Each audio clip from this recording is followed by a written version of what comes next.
One good for thing in countryside, even countryside don't have refrigerator, fridge. In city side, like 20 years, 50 years ago, they don't have fridge, anything. That's why they put some spice and then keep 2-3 days, doesn't go off. That's why they started from that achar is spicy. Now everyone used to eat, used to like.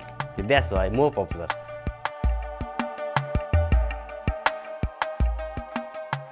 To make Golbeda Ko achar, you need some large, ripe tomatoes, lots of garlic, and of course chili.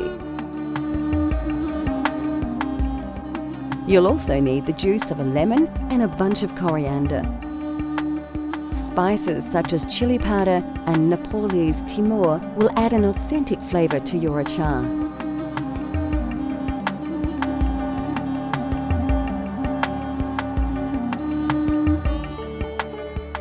The first thing you'll need to do is slice a number of fine, ripe tomatoes in half and put them aside for later. You'll need to slice about 4 tomatoes in total. Next, take a small bunch of washed coriander and finely chop the leaves.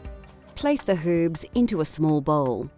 Pick up a long green chilli, remove its stalk and then chop it into sections of about 1 centimetre. Add the chilli, including the seeds, to another bowl. Now grab about 4 or 5 peeled cloves of garlic and roughly chop them into pieces. Place to one side. Now you are ready to start the cooking process. Heat a frying pan with some oil to a moderate heat and add the tomato halves one by one.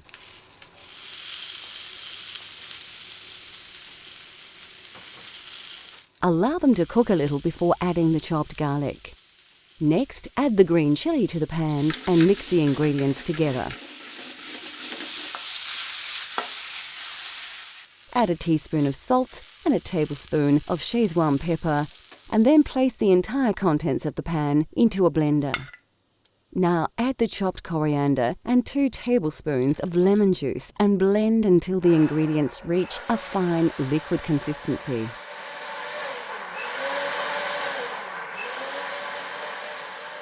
And that's it, a simple but very versatile tomato relish that is the taste of Nepal. It is best stored in an airtight container and served with any number of dishes as a tasty condiment. Coming up on Cultural Flavours, we discover the dish of the Nepali nation.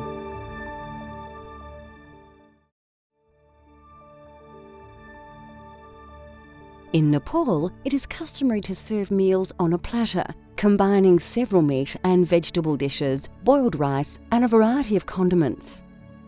In countryside in Nepal, most people don't use spoon. They use by hand. They eat by hand. So that's why everything keep dal, bhat, tarkari, and rice in the middle. Also chutney. We call chutney, Golbeda achar. Indian in Hindi called chutney. We call Golbeda achar, and tomato pickle actually, and it's yogurt, something like that. And everything on the plate. Then that's why look nice. Oh, don't need to different curry bowl. A wonderful and extremely popular example of this is dal bhat masu, which literally means dal, rice and meat with gravy. As in India, lentils are an important staple of Nepalese cuisine, and they are commonly used across every region of Nepal. By far, the most popular dish is dal, a spicy soup made from black urad dal, tomatoes, garlic and a variety of ground and dried spices. Bhat, or rice, usually plays a central role in these platters, and it will always be surrounded by a number of other dishes that are served in small separate bowls. Basmati rice is common to the region and noted for its delicate fragrance and flavour. Our dal bhat masu features kukura ko masu, a simple chicken curry prepared with tomato, garlic and ginger. A common alternative to masu is takari, a curry made simply with vegetables. An important ingredient in this, and nearly all Nepalese curries, is a dried herb called jimbu. Used extensively across Nepal for its unique taste, which is similar to onions or chives, it is also said to have exceptional medicinal properties. We'll show you how to prepare this delicious curry later in the show. Vegetable dishes are extremely popular and vary across the country. A delicious dish we shall prepare later is saag, a simple stir-fry featuring mustard leaves, chili and several Nepalese spices. Of course, the most quintessential Nepalese side dish of all would have to be achar. Made from numerous fresh ingredients, the variety of achars is staggering, and it is said that they number in the thousands. This is Golbeda ko achar, a spicy tomato relish that is added to platters and, of course, used as a dipping sauce for Nepalese dumplings. A small serving of plain yogurt puts the finishing touches to this traditional Nepalese meal. Well, dal bhat tarkari is that's one kind of fixed menu. We call dal bhat tarkari. In Indian call thali. Thali. That's fixed menu, fixed price. But some people eat less, some people eat more. Don't have to pay again, The fixed price can have more dal, more bhat, more tarkari. Yeah, even masu as well, dal bhat masu. Not like not limited thing. That's why many different tastes, same price. So that's why people like to eat that one. Many tourists also eat there. I can see there. Everyone asking, okay, I like to try dal bhat tarkari today. I like to try dal bhat tarkari tonight. Yeah, that's why I think. Yeah.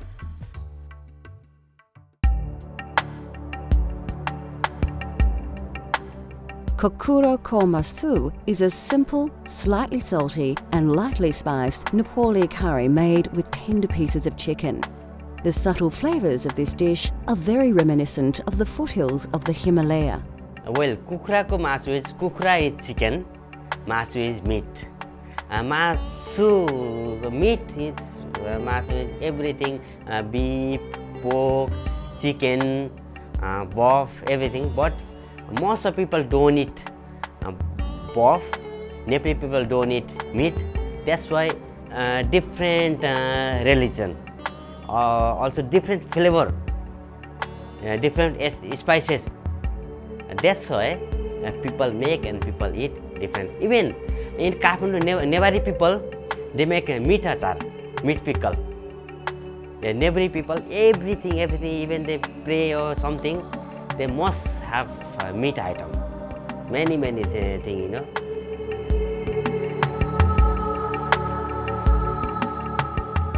To try this delicious curry at home, you need a few common ingredients as well as a range of dried spices. We're using about 200 grams of chicken breast, which we've already diced into bite-sized pieces.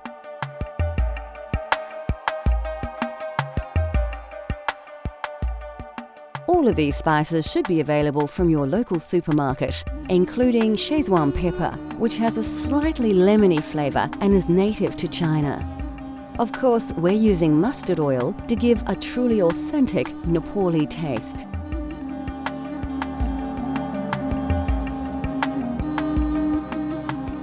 Before starting the cooking process, you need to chop a large red onion and dice a tomato. Like most curries, the secret is to start with a great paste. Pour about 4 dessert spoons of mustard oil into a large saucepan and heat to a moderate temperature. First, put about half a teaspoon of fenugreek seeds and half a teaspoon of cumin seed into the oiled pan. Quickly scoop 1 generous tablespoon of garlic and ginger paste and then add 1 red onion which has been finely chopped. Mix the ingredients well and cook until the onions brown. Take a good pinch of jimbu and a tablespoon of turmeric powder and add to the paste. To add a little liquid, add some chopped tomato. About 1 will do. Now for a few ground spices. You need to add a teaspoon of curry and chili powders, a generous tablespoon of crushed cumin seeds, and some ground Szechuan pepper. Finally, season with a large pinch of salt and then stir the paste very well, allowing the spices to release their exotic aroma. After about 3 or 4 minutes, your paste is ready and you can cook your chicken. Pour in about 200 grams of diced chicken breast and stir really well. We want to make sure that the meat is thoroughly coated with the curry paste. Then cook for another 3 or 4 minutes. Now turn the heat down low and let the curry simmer for about 4 minutes. Give your curry a good stir and then add about 2 tablespoons of coriander. At this stage, your curry sauce will be quite dry, so it's a good idea to add about 1 cup of water. Stir until cooked through, put the lid on the pan and allow to simmer until you are ready to eat. Kokura ko masu is a tasty curry that is simple to prepare. It comes straight from the foothills of the Himalaya to your very own table for you to enjoy at home. This dish is best eaten with basmati rice or roti.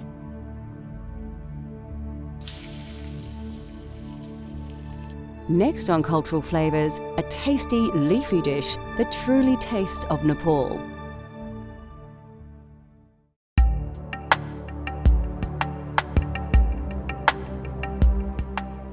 Commonly eaten across most of the Indian subcontinent, saag is a tasty curry dish made with either spinach, mustard leaves and various other greens. Mustard leaf is we call raiko saag. That is mustard spinach. Because there's mustard leaf every house on garden. The people grow that one. That's why I think it's very tasty, and you don't have to buy another spinach. So that's why people cooked it. They're very tasty, very soft, very crunchy, and flavored. They cooked quickly, and many people like it. And that's why Nepali people liked and cooked that saag.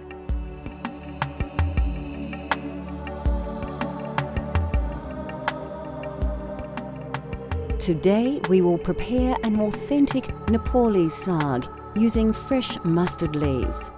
These can be found in most Asian supermarkets as can ghee, commonly known as clarified butter, and mustard oil, which has a hot, nutty flavour.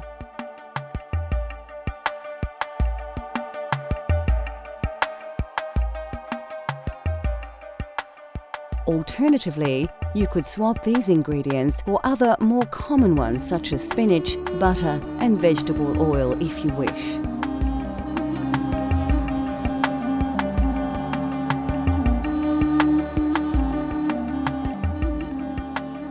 First, we need to prepare the ingredients. Grab a bunch of washed mustard leaves and roughly chop them, including the stalks and leaves as you chop. Heat some oil in a frying pan to a high heat. Add 1 whole dried red chilli and 1 pinch of cumin seeds to the oil. Scoop 1 teaspoon of chopped ginger and mix the ingredients together. Next, add about half a teaspoon of turmeric and then a good dessert spoon of ghee. Let the butter warm through before adding the mustard leaves.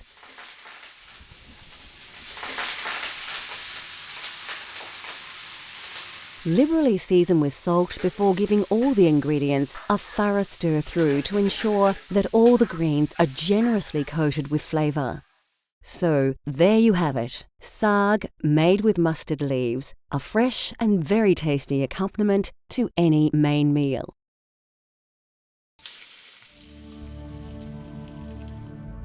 We hope we have uncovered the mystery of the local cuisine in the Nepalese high country. It is a food of many influences and flavours, yet it still maintains its own unique tastes and style. The food of Nepal relies greatly upon the produce that is readily available and in season, and its dishes have been greatly influenced by the diverse cultures and geography of the region. It is, of course, a cuisine that is well worth exploring just as much as the mountains that dominate its landscape. Cultural Flavours continues to explore the world through the diversity of food. From Nepal to Japan, France to Korea, let Cultural Flavours take you on a gastronomic journey so you can experience the tastes of the globe at home.